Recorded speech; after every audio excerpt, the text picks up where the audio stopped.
Amazing, amazing. Hi, everyone. Anthony Fantano here, internet's busiest music nerd. I hope you're doing well, and it's time for the weekly track roundup. My thoughts on a bunch of songs that have dropped this past week. Do I like them? Do I not like them? I guess we're going to find out. Regardless, they're all linked down below, along with our Turntable Lab link. We get kickback from that if you get, some colored vinyl or a turntable or something like that. Check it out. Also, our Patreon page is linked down below if you want to get some awesome bonus monthly content while supporting us in the process, access to our Discord community as well. And a shout out to our sponsor, The Ridge. Yep, the nifty metal-plated wallets. I'm telling you about them all the time. But listen, because it's like holiday season, they're doing, with our promo code, 15% off instead of 10. So if you've been waiting for that, a little bit of a 5% extra nudge, hit up that link down below. Promo code MELON, 15% off instead of 10. That's what they told me. So check it out for yourself. And there you go. Happy holidays. Minimally. All right. Worst tracks of the week. We have a couple. Starting with this new one from Korn. Start the Healing. Yeah, it's not great. It's a super bland, one-dimensional ballad with super heavy guitars, and yeah, it's a little dark, it's a little melodic, but it doesn't really have that great Korn flavor.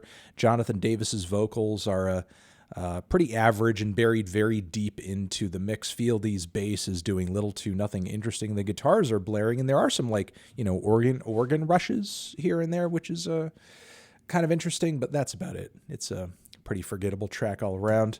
And we have this new one from Chris Lake and Grimes or NPC, which I guess this new track, this new single is marking like a new era, a new chapter for Grimes, where we're going to be hearing more from these alternate personalities, of which I guess she's kind of starting some AI group with an infinite amount of members. Listen, it sounds big and it sounds crazy. It sounds conceptual, but give a listen to this track. It's absolutely vacuous. I really don't see what's so exciting about it. I mean, it does have a hard hitting, dance groove, and it, does like signal to, classics such as like Vogue, for example, but way more dystopian, and it's about money and sex and power, and it feels like it's trying to say something really profound, but it's very far off from that,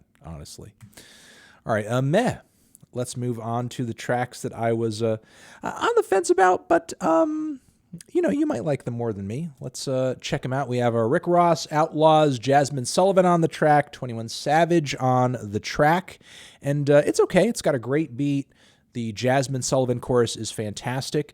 21 Savage's feature is okay. And Rick Ross coming back for seconds on the back end, I think, extends the song out unnecessarily. It's a mixed bag. We have one from Polo G over here where he is doing a new track, but interpolating Michael Jackson's Smooth Criminal. And it actually goes over a lot better than one would expect. I was actually hoping that it would, be a bit bigger of a song. Honestly, I was hoping that it would have been longer, larger, but honestly, I hope Polo G continues to switch things up instrumentally, because, the MIDI pianos and the generic guitar instrumentals, I think he's kind of played it out. Maybe he's like squeezed the last drops of blood out of that, and I hope he moves on to something more interesting. And yeah, I mean, I guess this is going to be featured on a Hall of Fame 2.0 because he's coming out with, sort of a deluxe or new version of that record. We have Mitski, brand new one from Mitski that I like more than the last single. Title of this one is The Only Heartbreaker. And again, while I do enjoy it more because it is a more cohesive song with a chorus that pops out, all around, I feel like it's a pretty average track in terms of writing, production, vocal performance. It's pretty much just a throwback to the 80s synth pop era. And I don't know, if you'd told me this was kind of a relic from that time and that it was just a song that didn't pop off because it wasn't, really that stand out, I'd probably believe you. Yeah, I'm just pretty neutral on this one. It's just we have a new one from Merlyn and CONNIE. So You Know, or SYD, or sorry, S.Y.K is the title of it. And, starts off like a banger. Merlyn of Brockhampton fame comes through with some strong vocals. It's got a great energy, sort of insane production on this one, too. It's, I guess, definitely a banger, but it's slightly dubstep inspired without going, super deep into that direction.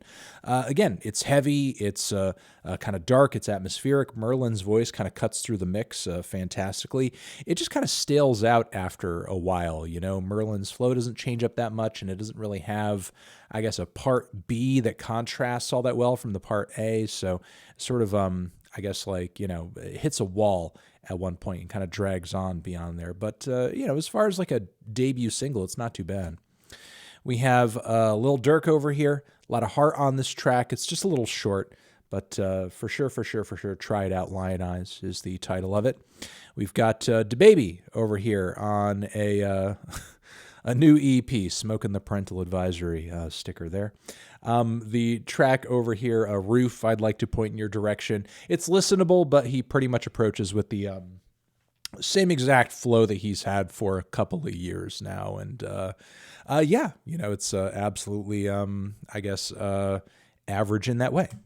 Code Orange is Out for Blood. Out for Blood is the title of their of their new single. Hits pretty hard. It's heavy, but maybe throwing back a bit too obviously to, this bygone era of very rock influenced nu metal and industrial metal. It sort of sounds like a combination of Power Man 5000 and Saliva. The song is it rocks. It's definitely listenable, but it's not nearly as creative or as groundbreaking as a lot of the stuff off their last LP. We have a Beyoncé from the Be Alive soundtrack. While I'm not enamored with this as a song, it does feature one of her best and most raw vocal performances ever. Like, Beyoncé vocally on this track is insane. She is absolutely nuts on this track. And I'm loving the energy that she's bringing to the recording here. Like, the performance, again, is stupendous, even if it's not like one of the best songs I've ever heard her on. All right, we have Avril Lavigne, who apparently has spent the past 20 years cryogenically frozen or something. How is she not fucking aged in 2 decades? I really have no idea. But Bite Me is the title of the track. And features, of course, Travis Barker. Anybody who is making punk rock music now apparently has to go through Travis Barker now. And it sounds okay. It sounds all right for some modern Travis Barker pop punk. And Avril, for the most part, still sounds like she's got it. Still sounds like she's got it. That's the skater boy legacy for you. All right, and we have Amber Mark over here with a track going, I guess, in a vaguely Latin direction, but not going so deeply into that sound. It comes off all that bold or stand out softly is the title. I just wish it, had a bit more pop. Instrumentally and vocally as well. It's a bit of a slow burner, again, with a vaguely Latin feel, but could have, I think, used some spice, really. All right, best tracks of the week, the ones that really stood out to me. They are as follows. Bam, Taylor Swift. Red, Taylor's version is out now, and I'd love to point out the song on it featuring Phoebe Bridgers on it. They have an amazing chemistry on this song, and it's absolutely beautiful and breathtaking. Nothing New is the title, and it's killer. Yeah, it's amazing. We have a new one from Smino. This one is actually one of my favorite Smino tracks ever. I Deserve is the title. It's got some great melodic flows, awesome background vocals and harmonies, and a fantastic beat as well. Just loving the personality on this one. One of his boldest tracks ever. I'm loving it. We have a new one from Rosalía. I heard a lot of people were on the fence with this new one, but this new track, La Fama, featuring The Weeknd, I think is really great. It's a super cool meld of both of their styles respectively. Maybe it's not like the boldest performance Rosalía has ever given on a record. That's certainly true. But as a song, as a production, and again, as a piece that like fuses her and Abel's styles pretty equally and creatively, I think it's great. I think it's really good. I'm messing with it. All right, we have a new one from Pup. Waiting is the title of this one, and this is like easily one of their heaviest and most badass songs I think they've ever released, they've ever put out. The riffs are insane, the lead vocals are nasty, are snarling, and it's a good performance all around. The mix is super aggressive as well, and the whole song sounds like it's melting toward the end. Give it a listen. All right, we have Nilüfer Yanya. Stabilise is the title of this one, and it's a really cool, tense, post-punky rocker with a fantastic energy to it that I'm liking a lot. I really mess with this one. This is pretty fantastic. I'm going to be looking up more tracks from Nilüfer Yanya pretty soon after this one. And we have Mr. Michael Christmas with a very snappy, clever banger over here with a lot of great bars packed into it. Good instrumental as well.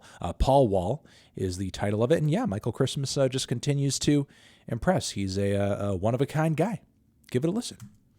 We have Lucy Dacus coming through with another version of the song Thumbs. Thumbs Again is the title of this one. Now, if you're familiar with Lucy's music, specifically her latest full-length record, you may remember the song Thumbs is a great song, but is also easily the most minimal song on the record, by quite a stretch. So she has come through with this new version with some real instrumental backing. After having heard it so many times at this point, I think I'm still very much pro the original version, but it's still a great song. And I think what's brought to this new version instrumentally is at least tasteful, So I guess if you've enjoyed Thumbs, but always felt like it needs a bit more backbone, give this new version a listen. You might mess with this one a bit more.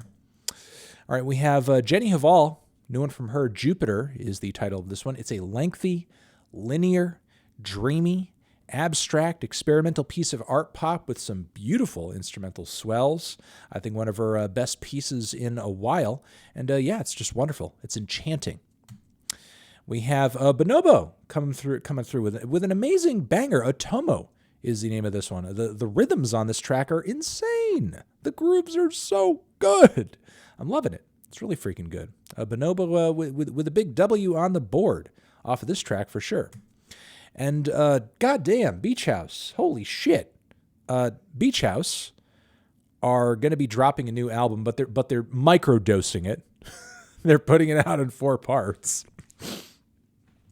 And we are now hearing like the first, section of tracks, or the first disc, as I guess it's like, sort of formatted on Apple Music anyway. And, these tracks, again, we're hearing 4 songs dropped all at once. Once Twice Melody, Superstar, Pink Funeral, and Through Me. With these tracks, Beach House are 4 for frickin' 4. These tracks are fantastic. This is actually some of their best stuff in like a decade. My God, especially Pink Funeral.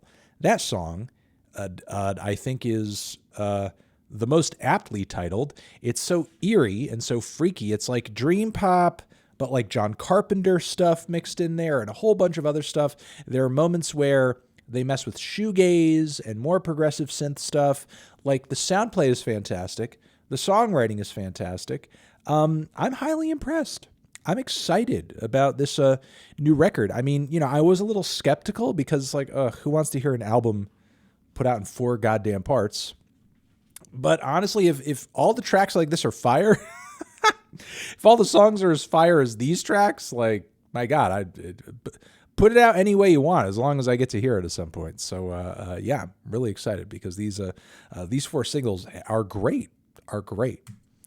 And we have Arca. Shout out to Arca. Another track from Kick 3. Electra Rex is this one. And my God, is this thing deconstructed and mind-bending as hell. This is incredible. I cannot wait to hear the rest of the record. My shit. Like, it's difficult to make heads or tails of this thing, but it has incredible rhythms behind it, and it's just so colorful and disorienting and wonderful. So, yes, hell yes to Arca on this one. All right, weekly track roundup in the can, everyone. Yay, amazing. I did a good job. I did a great job. Hopefully you got some good recommendations out of this video. We will see you in the next one. One more time, shout out to our sponsor, The Ridge, 15% off right now with that holiday sale. And you're the best, okay? Love you. Anthony Fantano, forever.